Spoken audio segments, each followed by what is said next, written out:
Η πράξη της κυβέρνησης είναι απαράδεκτη, είναι καταλήστευση του υστερήματος όλων των δημοτών της χώρας και όχι μόνο, γιατί αυτή η πράξη νομοθετικού περιεχομένου δεν μιλάει μόνο για τους οργανισμούς τοπικής αυτοδιοίκησης. Μιλάει για όλους τους φορείς του ευρύτερου δημοσίου. Μιλάει για τα νοσοκομεία, τα οποία από αύριο δεν θα μπορούν να λειτουργήσουν.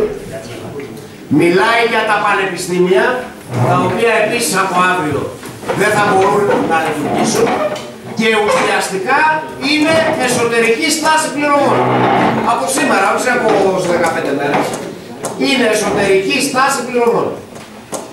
Είναι καταλήστευση της οποιασδήποτε παροχής έχει μείνει να κάνει το κράτος στους πολίτες, έτσι ώστε να ικανοποιηθούν οι ωρέξεις των τοπογλύφων δανειστών. Το θέμα είναι τι κάνουμε, τι κάνει ο ελληνικός λαός για αυτό. Εγώ τα περισσότερα από αυτά που έχω ακούσει μέχρι τώρα, και θα το πω επειδή τονίστηκε από όλους τους προηγούμενους, το θέμα είναι πολιτικό, είναι πασαλήματα και άλλα λόγια να αγαπιόμαστε. Επιβεβαιώνεται περίτρανα ότι οι γόρδιοι δεσμοί δεν λύνονται, μόνο κόβονται, και αν δεν υπάρχει λαϊκή εξέγερση για την ανατροπή όλου του πλαισίου, για να γίνει μονομερής διαγραφή του χρέους προς τους δανειστές τοπογλύφους, για να μην έχουμε δώσει να πληρώνουμε, για να μην γίνει ρήξη έξοδος από την Ευρωπαϊκή Ένωση και την Ευρωζώνη, το οποίο δεν το έχω ακούσει ακόμα απόψε, γιατί από εκεί έρχεται το πλαίσιο. Εάν δεν γίνει εθνικοποίηση του τραπεζικού συστήματος, το οποίο είναι διαμεσολαβητής όλης αυτής της λαγωγιάς ενάντια στον ελληνικό λαό, εάν δεν γίνει αναδιανομή του κοινωνικού πλούτου με εργατικό έλεγχο πάντου, δεν γίνεται απολύτως τίποτα. Όλα τα άλλα που λέμε είναι για να περνάμε την ώρα μας. Υπάρχουν πάρα πολλά διδάγματα από αυτή την ιστορία. Το πρώτο διδάγμα αφορά την κυβέρνηση. Επιβεβαιώνεται ότι δεν υπάρχει ούτε η παραμικρή χαραμάδα νεοκενσιανικής και λιγότερο αντιλαϊκής πολιτικής μέσα στο ασφικτικό πλαίσιο του σημερινού ολοκληρωτικού καπιταλισμού και μέσα στο ασφικτικό πλαίσιο της Ευρωζώνης και της Ευρωπαϊκής Ένωσης. Δεν θα μας σώσει, κύριοι της κυβέρνησης, ο Μόσκοβας με τα ρούπια. Αυτά είναι κολοτίθια με τη ρίγανη. Εάν δεν ξεφύγεις δυναμικά από αυτό το πλαίσιο, δεν γίνεται τίποτα. Αυτό είναι ένα δίδαγμα που αφορά την κυβέρνηση, που βλέπουμε ότι επειδή δεν έχει καμιά διάθεση να έρθει σε ρήξη με αυτό το πλαίσιο, κατρακυλάει κάθε μέρα και περισσότερο σε όλο και πιο βάρβαρη αντιλαϊκή πολιτική την ίδια με τους προηγούμενους, με κάποια μικρά θεσμικά κερασάκια όπου είναι τσάπα, και στο τέλος θα αναγκαστεί να πληρώσει νέο μνημόνιο. Υπάρχει όμως και άλλο ένα δίδαγμα, για να τα λέμε όλα. Υπάρχει ένα δίδαγμα για τους καθεστωτικούς δημάρχους της Νέας Δημοκρατίας και του ΠΑΣΟΚ. Τι είναι αυτό που ζούμε σήμερα? Είναι κάτι καινούριο εξαιρετικό? Είναι κάτι που μας έπεσε από τα σύννεφα? Όχι βέβαια. Είναι τομή ποιοτική, ναι, αλλά μέσα στη συνέχεια της ίδιας πολιτικής. Γιατί όταν υποτάσσεσαι στο καλλικρατικό μνημονιακό πλαίσιο που θέλει το Δήμο να λειτουργεί με ισοσκελισμένους προϋπολογισμούς, που θέλει το Δήμο Περιστερίου φοροεισπράκτορα, που τον βάζει να σκύβει το κεφάλι και να αποδέχεται τη μείωση της κρατικής επιχορήγησης, και για να λειτουργήσει να χαρατσώνει τους πολίτες ανελαίητα. Και σας πληροφορώ ότι αυτή τη στιγμή, για παράδειγμα που μιλάμε, πολλά μαγαζιά γύρω από το μετρό του Περιστερίου κλείνουν άρον-άρον από τα δημοτικά τέλη που αυξήθηκαν για τα τραπεζοκαθίσματα σε εκείνη τη ζώνη. Αν δεν το ξέρετε. Εμείς το ξέρουμε, μας έχουν βρει μερικοί και διαμαρτύρονται. Θέλω να πω ότι όταν γίνεσαι δήμαρχος, φοροεισπράκτορας και χαρατσοεισπράκτορας, και όταν αποδέχεσαι την λογική μου στραγγίζει το κράτος, το κρατικό προϋπολογισμό, θα τα πάρω από τους δημότες για να γεμίσω το ταμείο. Έρχεται λοιπόν το ίδιο κράτος, γιατί το ίδιο κράτος είναι, την ίδια πολιτική εφαρμόζει, η κυβερνητική διαχείριση έχει αλλάξει μόνο. Το ίδιο κράτος λοιπόν έρχεται και σου λέει, μπράβο δήμαρχε, το γέμισε στο ταμείο από τα χαράτσια, στα παίρνω εγώ τώρα να τα δώσω στο δούλου. Αυτό γίνεται.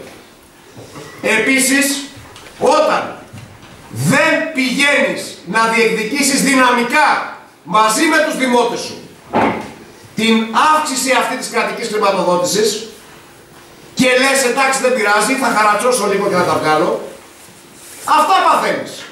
Παράδειγμα, δεν ξεχνάμε κύριε Δήμαρχε ότι όταν κινητοποιήθηκαν οι Δήμοι μαζί με τους εργαζόμενους στον ΟΤΑ, πριν κανένα χρόνο δεν ήτανε, ο μοναδικός Δήμος μεγάλος που κλείδωσε τους εργαζόμενους του μέσα στα κτίρια για να μην βγουν έξω να διαδηλώσουν, ήταν ο Δήμος Περιστερίου.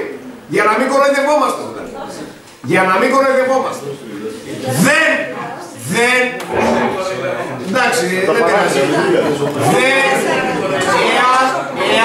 Τώρα όμως υπάρχει εμπειρία, οπότε θα σου στον δρόμο. Εάν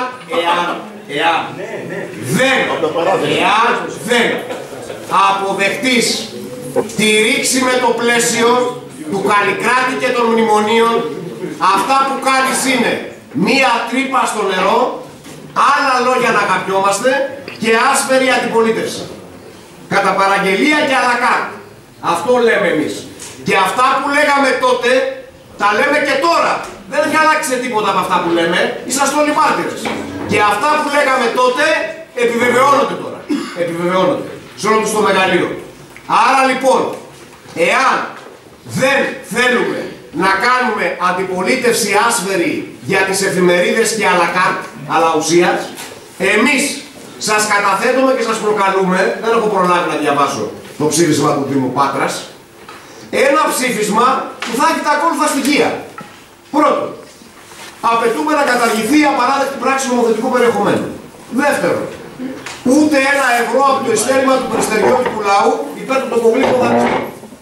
Τρίτον, ο Δήμος δεν υπακούει στην πράξη νομοθετικού περιεχομένου της κυβέρνησης. Η Δημοτική Αρχή και το Δημοτικό Συμβούλιο προτιμούν να πάνε φυλακή παρά να παραδώσουν το ειστέρημα αυτό. Τέταρτον, αφού αποδεικνύεται στην πράξη πως η λογική του Καλλικράτη και των μνημονίων οδηγεί τα χαράτσια από την τσέπη των δημοτών προς το δούνο του και την Goldman Sachs, γιατί αυτό δεν γίνεται τώρα. Αφού λοιπόν αυτό αποδεικνύεται στην πράξη, ο Δήμος με μονομερή του ενέργεια καταργεί από σήμερα όλα τα δημοτικά τέλη και κάθε είδους τροφείο και χαράτσια. Πέμπτον, απαιτεί την πλήρη και αποκλειστική χρηματοδότησή του από τον κρατικό προϋπολογισμό και απαιτεί την αναπλήρωση τόσο της περικοπής του δημοτικού προϋπολογισμού όσο και της μισθολογικής αδικίας που έγινε σε βάρος των εργαζόμενων του Δήμου τα προηγούμενα χρόνια. Έκτο, εκτιμά πως μόνη διέξοδος είναι η άμεση ρήξη με το ασφιχτικό πλαίσιο της Ευρωζώνης και η ανατροπή του μαύρου μετώπου κεφαλαίου Ευρωπαϊκής Ένωσης Νούτου. Έβδομο, καλεί το λαό του Περιστερίου, όχι τους δημοτικούς συμβούλους και κάποιους παράγοντες, το λαό του Περιστερίου να πάρει την υπόθεση στα χέρια του και να βγει στους δρόμους να αγωνιστεί δυναμικά για τα παραπάνω. Και τελευταίο, καλεί τους εργαζόμενους του Δήμου να προχωρήσουν σε απεργία διαρκείας από σήμερα, από αύριο, με αυτό το αίτημα. Ιδού η Ρόδος, ιδού και το πείδημα. Όποιος θέλει να συγκρουστεί και δεν το κάνει για τα μάτια, επειδή άλλαξε η κυβερνητική διαχείριση και δεν μας αρέσει η απόκρωσή της, ας κάνει αυτά. Γιατί όλα τα άλλα είναι τρίκ. Ευχαριστώ πολύ. Μέσα στη ζωή. Η μία που λέει ότι διαπραγματευόμαστε για το χρέος και πληρώνουμε τις δόσεις στους τοπογλύφους δανειστές στην ΕΕ και το δούνο του, ή κάνουμε ρήξη, δεν πληρώνουμε τίποτε και κάνουμε όχι μία Θεσσαλονίκη αλλά 10 Θεσσαλονίκες, ώστε ο λαός να ξεφύγει αυτό το ασφικτικό κλειό που του έχουν δέσει στο λαιμό οι δανειστές και η Ευρωπαϊκή Ένωση με την ΕΚΟΤΟΥ, που σήμερα ονομάζονται θεσμοί και που εμφανίστηκε σαν επιτυχία η τετραμήνη παράταση που τελικά έγινε σε βάρος του εργαζόμενου λαού. Χθες λοιπόν η κυβέρνηση προχώρησε ένα ακόμη βήμα που λέγεται πλήρη παράδοση στους δανειστές. Έβγαλε έβγαλε μια πράξη νομοθετικού περιεχομένου, σύμφωνα με την οποία μεταφέρονται υποχρεωτικά όλα τα αποθεματικά και τα ταμιακά διαθέσιμα. Δηλαδή όλα τα λεφτά των οργανισμών του δημοσίου και των ΟΤΑ α και β βαθμού και μάλιστα αναδρομικά από τις 17 Τρίτου ακριβώς για να καλυφθεί η Δούρου και ο Καραμάνος που έτρεξαν και έσπευσαν εθελοντικά να τα προσφέρουν λεφτά της περιφέρειας που έπρεπε να δοθούν σε μια Αττική το 1,5 εκατομμύριο ανέργων, που έπρεπε να δοθούν σε κοινωνικές ανάγκες, για σχολεία, για νοσοκομεία, για να μην πεθαίνει ο κόσμος και για να γίνουν δουλειές και όχι ανεργία. Αντί γι' αυτό θα κάνει ρέπος να περιμένουν στην Κεντρική Τράπεζα της Ελλάδος. Και τι να περιμένουν ένα κούρεμα σαν το PSI του 12, γιατί όπως έγινε τότε το 12, έτσι και τώρα έχουμε την ίδια εταιρεία, τη Λαζάρ, που μας συμβουλεύει πώς θα διαχειριστούμε το δημόσιο χρέος. Και είναι προφανές ότι τα χρήματα αυτά θα πάνε όλα για να εξυπηρετηθεί αυτό το χρέος που πραγματικά δεν το δανείστηκε κανένας εργαζόμενος, γιατί όλοι εμείς στις οικογένειές μας έχουμε μάθει να ζούμε από τον υδρότα της δουλειάς μας και όχι από τα δανεικά και τα κατασοδάνεια που τόσα χρόνια έχουν μάθει και ζουνε τα παράσιτα της κοινωνίας, που είναι οι επιχειρηματίες και οι κεφαλαιοκράτες. Ο ΣΥΡΙΖΑ έσπηρε μια μεγάλη αυταπάτη. Είπε ότι η ελπίδα έρχεται και εμείς λέμε ότι η ελπίδα φεύγει και έρχεται η υποταγή. Μας είπε ότι θα έπιθε τους δανειστές να μας λυπηθούν και έτσι θα καταλήγαμε χωρίς λιτότητα εκτός του ευρώ και της Ευρωπαϊκής Ένωσης. Λες και δεν ήταν πρόσφατο το παράδειγμα της Κύπρου που έβαλαν το μαχαίρι στο λαιμό του κυπριώτικου λαού και του είπανε ή υπογράφεις ή σε χρεοκοπούμε. Γιατί να βγουν τίμια και να πούνε στο λαό ότι τελικά εντός της Ευρωπαϊκής Ένωσης και της Ευρωζώνης δεν μπορεί να γίνει καμία καλύτερη διαπραγμάτευση, βγήκε και είπε ότι μετονομάσαμε την Τρόικα σε θεσμούς και πήραμε τετράμηνη παράταση. Έλα όμως που ήρθε να προσκρούσει αυτή η ελπίδα, ας πούμε, στα άδεια ταμεία που είχε αφήσει η κυβέρνηση του Σαμαρά, εκτός κι αν ο ΣΥΡΙΖΑ πίστευε ότι είχαμε 1,5 δισεκατομμύριο πλεόνασμα και εκτός αν πίστευε ότι είχαμε το ίδιο πετύχει ο Σαμαράς στο Σαξές το περίφημο story. Οι δόσεις όμως του Δούνου του απαιτούσαν κανονικά ρευστό για να πληρωθούν και ποιος έχει το ρευστό? Το έχουν τα ασφαλιστικά ταμεία, τα έχουν τα νοσοκομεία, τα έχουν τα πανεπιστήμια, τα έχουν ο ΟΤΑ, τα έχει ο ΑΕΔ. Και αυτά τα λεφτά υποχρεωτικά λέει θα τα πάρουμε. Λοιπόν, εγώ θέλω να πω το εξής, για να μην κάνουμε όλοι κορώνες. Είναι γεγονός ότι αυτή ήταν και η γραμμή του Σαμαρά. Δηλαδή, η προληπτική γραμμή χρηματοδότησης που ήθελε ο Σαμαράς ήταν αυτά τα ρέπος και αυτά τα ομόλογα που σήμερα μας μιλάει η κυβέρνηση του ΣΥΡΙΖΑ. Και είναι γεγονός, συνάδελφοι, ότι επί 4 χρόνια ο Βενιζέλος μας διοικούσε και μας κυβερνούσε με πράξεις νομοθετικού περιεχομένου. Λοιπόν, Εμείς νομίζουμε ότι πρέπει ο λαός να αντισταθεί, πρέπει ότι δεν υπάρχει σάλιο στα ταμεία αυτή τη στιγμή, ότι κινδυνεύουν μισθοί και συντάξεις, ότι πρέπει να υπάρξει μια μεγάλη γρήγορση στον λαό. Εμείς τον καλούμε σε λαϊκό ξεσηκωμό ενάντια στην Ευρωζώνη, την Ευρωπαϊκή Ένωση, την Κεντρική Ευρωπαϊκή Τράπεζα και το Δούνο του, ότι αυτοί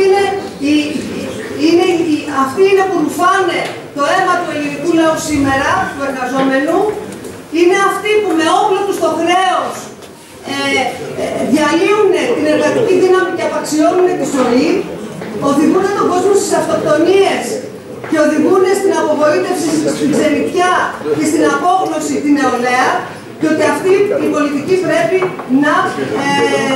να καταδικαστεί και από το Δήμο, αλλά επειδή ο Δήμος πραγματικά στο προηγούμενο διάστημα δεν έχει δείξει φερεγγιότητα σε σχέση με την αντίσταση στην υποχρηματοδότηση, γιατί είχε κοπεί με το Καλλικράτη 67% και δεν έκανε τίποτα ο Δήμος.